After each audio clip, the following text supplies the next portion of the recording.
Today, Tim and I are taking a drive around Lake Cowichan through Yubo.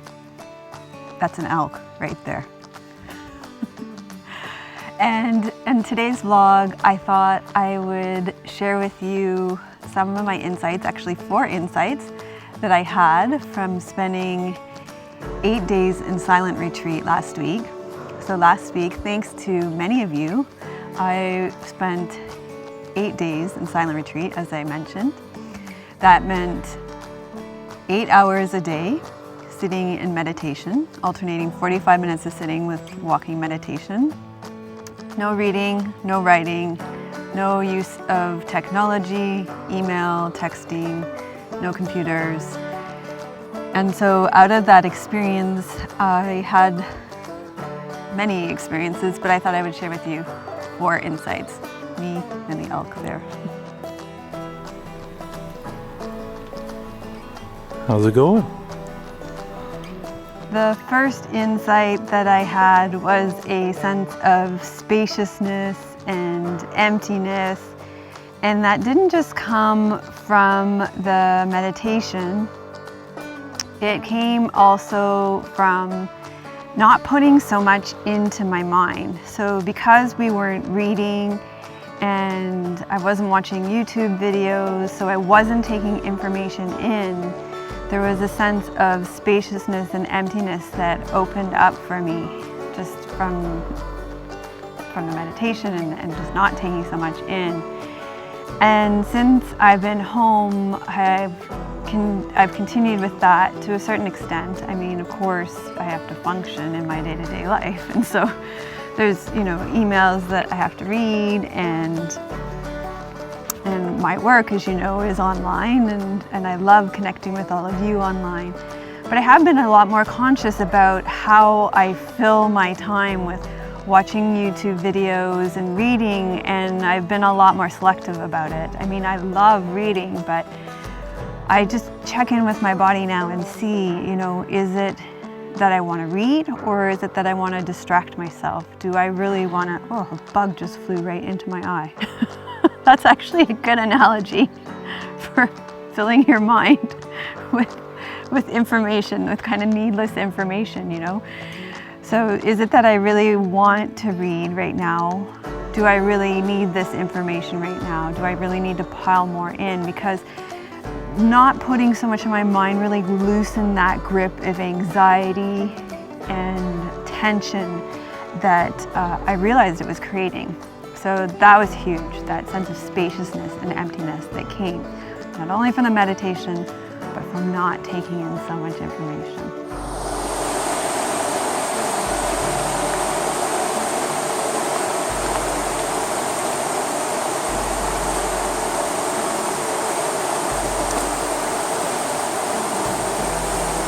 The second insight that I had was around time and just how much I rush to get through things. And this really happened for me on the meditation cushion. This insight really came up for me on the meditation cushion, and all those endless hours of meditation, sitting there for 45 minutes at a time, just, wanting that meditation to be over because I was in so much pain in my body from sitting, especially in the first few days, or just the agitation of having to be in stillness.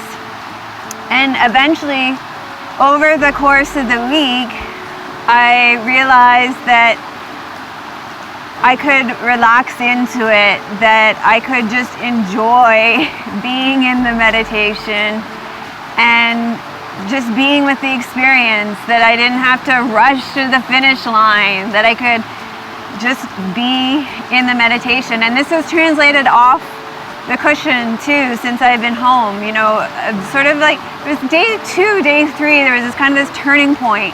And now at home, I'm finding that I'm taking time to make dinner. One of the first nights I was home, I think it took me 2.5 hours to make dinner. And just taking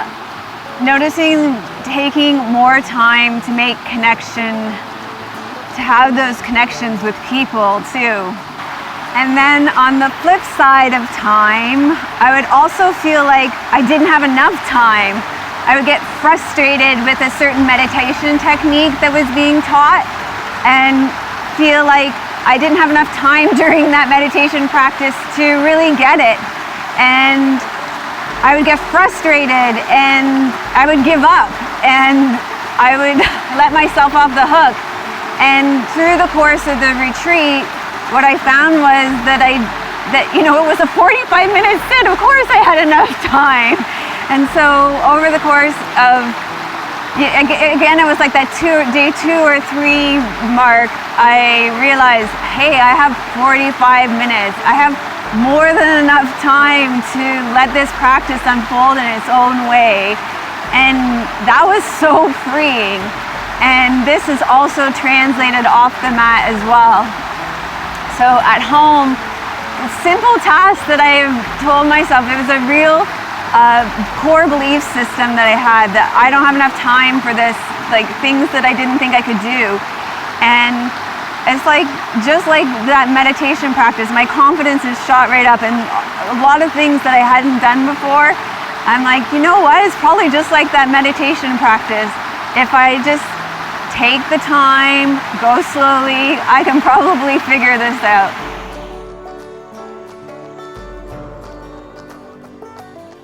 The third thing that I was inspired by from my week-long silent retreat was a sense of community. We met for retreat at a place called Stoll Lake Farm, which was actually a community of families that live together and contribute their gifts together by working together on the farm, and that was really inspiring. And then secondly, I came together with my Sangha, my spiritual community, to practice meditation together, and it is amazing how much you can deepen a relationship even in silence in a week. And the way that we mainly did that was through sitting in meditation together for 8 hours every day, but also in taking our meals together each day. So we would sit actually often at picnic tables like this outside, looking out into the meadows, and then also we would sit at tables inside. And so when I came home, I decided to rearrange our dining area as well, so that our family can sit together and enjoy our meals together more easily as well. So that really inspired me, and it inspired me so that our families can enjoy meals together, and that we can enjoy meals together with other families as well in our living space now. The final insight that I wanted to share with you from my week-long meditation, and this is by no means in order of importance because I think I might actually share this vlog with my meditation teacher, Neil. But Neil taught us and talked all week long about shamatha, which is where we place our attention. And he taught to learn to attend well is to discover our place in the natural order of things. All week long, we practiced with our impulsiveness to jump from one thing to the next. Just like the impulsiveness of abandoning this kind of deforestation site. And from that, we learned that we can place our attention on one thing and settle our minds.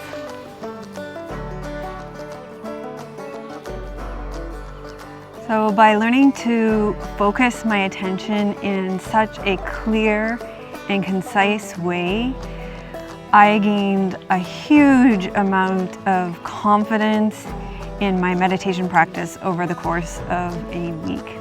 So I'm curious if you have ever been on a week-long silent retreat or a retreat, silent retreat. Let me know in the comments and let me know about your experience, what insights you had from your experience. And also let me know in the comments if you have any other questions that have come up for you about my experience. I'd be happy to answer them.